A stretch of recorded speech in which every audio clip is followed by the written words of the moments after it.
पूजा की अभी अभी शादी हुई थी। नई दुल्हन बनकर वो हजारों सपने आंखों में सजाए अपने ससुराल में कदम रखती है, लेकिन शादी की पहली ही रात उसके साथ कुछ ऐसा हो जाता है जो उसकी रूह तक हिला देता है। ऐसा डरावना सच जिसके बारे में उसने कभी सोचा तक नहीं था।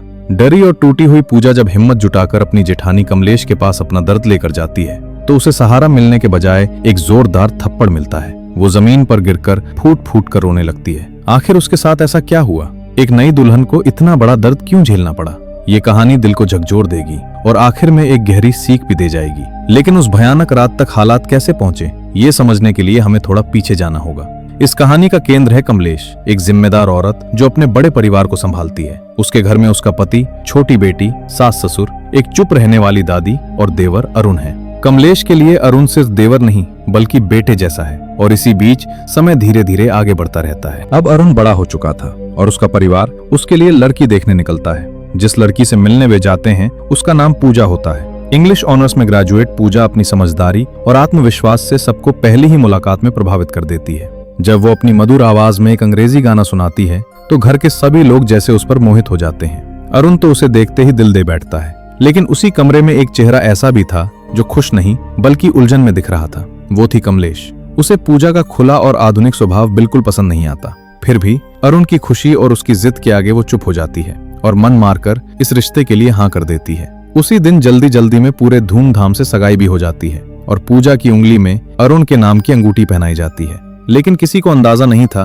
कि ये खुशियां ज्यादा देर टिकने वाली नहीं है। अगली सुबह कमलेश अपनी सास के साथ ऑटो में कहीं जा रही होती है। तभी रास्ते में उन्हें भारी भीड़ और हंगामा दिखाई देता है। लोग सड़कों पर प्रदर्शन कर रहे होते हैं। तभी अचानक भीड़ के बीच कमलेश की नजर एक ऐसे चेहरे पर पड़ती है जिसे देखकर वो अंदर तक हिल जाती है। वो गुस्से में वहीं सबके सामने चिल्ला उठती है और इस सब को बंद करने का आदेश देती है।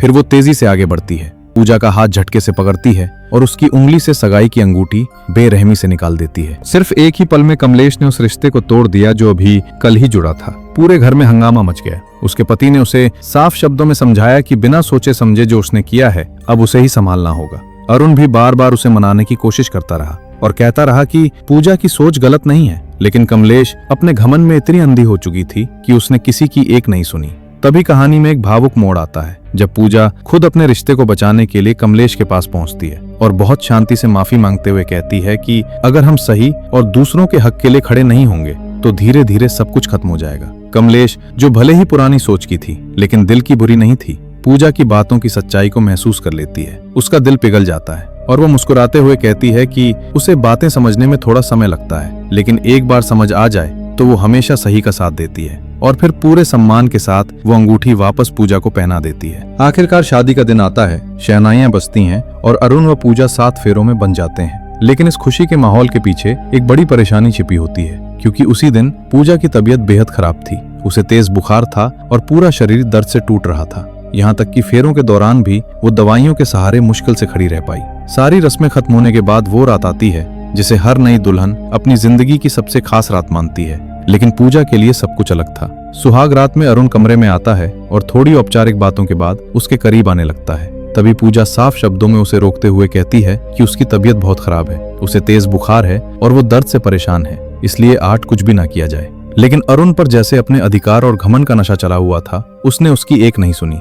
पूजा बार बार मिन्नतें करती रही, रोती रही, मना करती रही, फिर भी अरुण ने उसकी हालत को नजरअंदाज करते हुए जबरदस्ती की और उसी पल पूजा के सारे सपने बुरी तरह टूट गए। नई दुल्हन के जो खूबसूरत सपने थे वो उसी बिस्तर पर बेरहमी से टूटकर बिखर गए। सुबह की रोशनी तो कमरे में आ गई, लेकिन पूजा की जिंदगी में जैसे हमेशा के लिए अंधेरा छा गया था। वो दर्द और सदमे में डूबी बस रोती ही जा रही थी। उधर अरुण उसे ऐसे शांत कराने की कोशिश करता है जैसे कुछ खास हुआ ही ना हो और अधिकार जताते हुए कहता है कि मैं तुम्हारा पति हूँ, ये सब मेरा हक है, शादी के बाद ऐसा होना आम बात है। ये सुनते ही पूजा के अंदर का दर्द चीख बनकर बाहर आ जाता है। वो रोते हुए उसकी आंखों में देखकर कहती है कि ये हक नहीं, तुमने गलत किया है, तुमने मेरा रे किया है। ये सुनकर अरुण एक पल को चौंकता जरूर है, लेकिन पछताने के बजाय उसका अहंकार भड़क उठता है और गुस्से में कहता है कि अगर तुझे लगता है मैंने गलत किया है तो जा, सबको जाकर बता दे।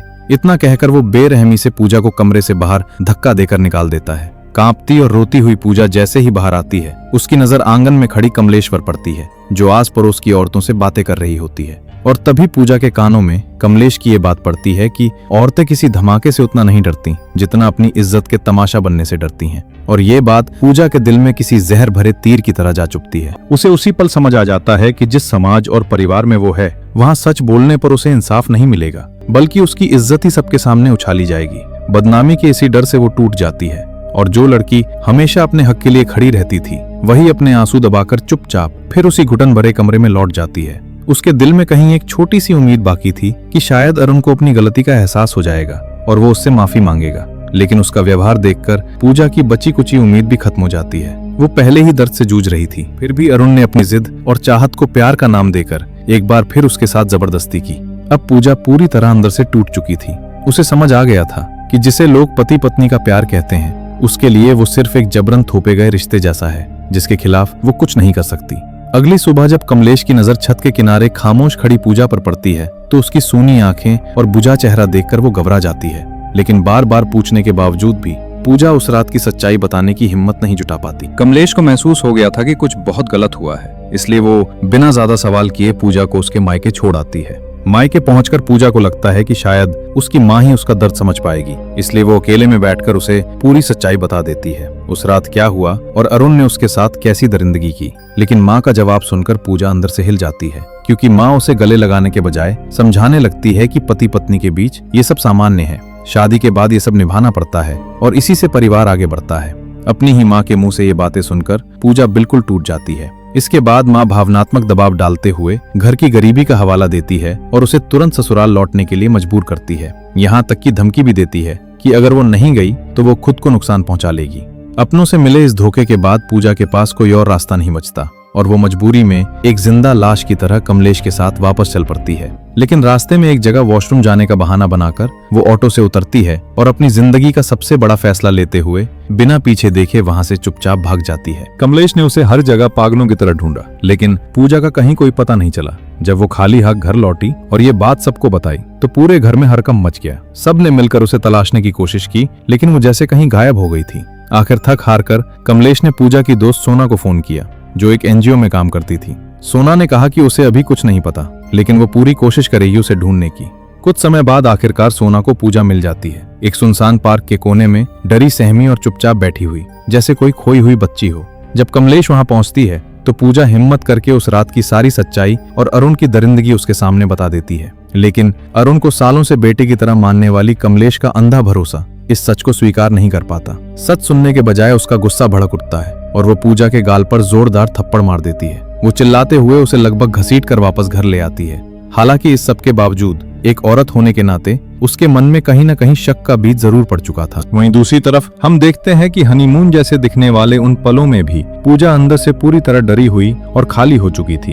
वो अरुण से एक आखिरी उम्मीद के साथ बात करने की कोशिश करती है, लेकिन उसकी आंखों में प्यार नहीं बल्कि एक दरिंदे जैसी भूखी नजर थी। वो फिर से पूजा की चीखों और आंसुओं को नजरअंदाज करते हुए उसके साथ जबरदस्ती करता है। बेचारी पूजा उस बिस्तर पर तड़पने और रोने के अलावा कुछ नहीं कर पाती। जिसे वो अपना जीवन साथी समझकर समझाने गई थी, वही उसके लिए एक निर्दयी इंसान बन चुका था।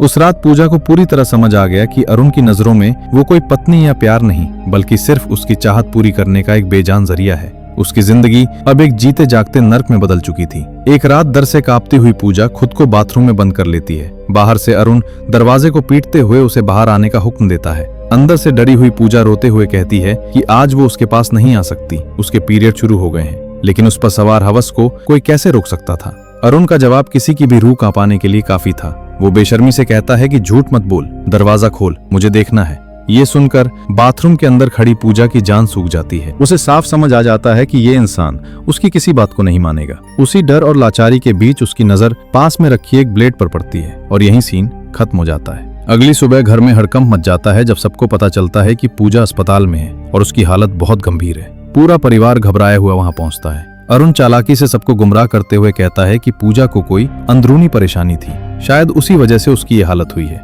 लेकिन जब कमलेश अंदर जाकर लेडी डॉक्टर से बात करती है तो सच्चाई सुनकर उसके पैरों तले जमीन खिसक जाती है और वो अंदर तक हिल जाती है। डॉक्टर गंभीर आवाज में बताती है कि पूजा के नाजुक अंगों पर ब्लेड से गहरे घाव किए गए हैं और ज्यादा खून बहने की वजह से उसकी हालत इतनी खराब हुई है। ये सुनते ही कमलेश सन्न रह जाती है। वो खुद को संभालते हुए घर वालों को वापस भेज देती है और कहती है कि वो पूजा के साथ रुकेगी।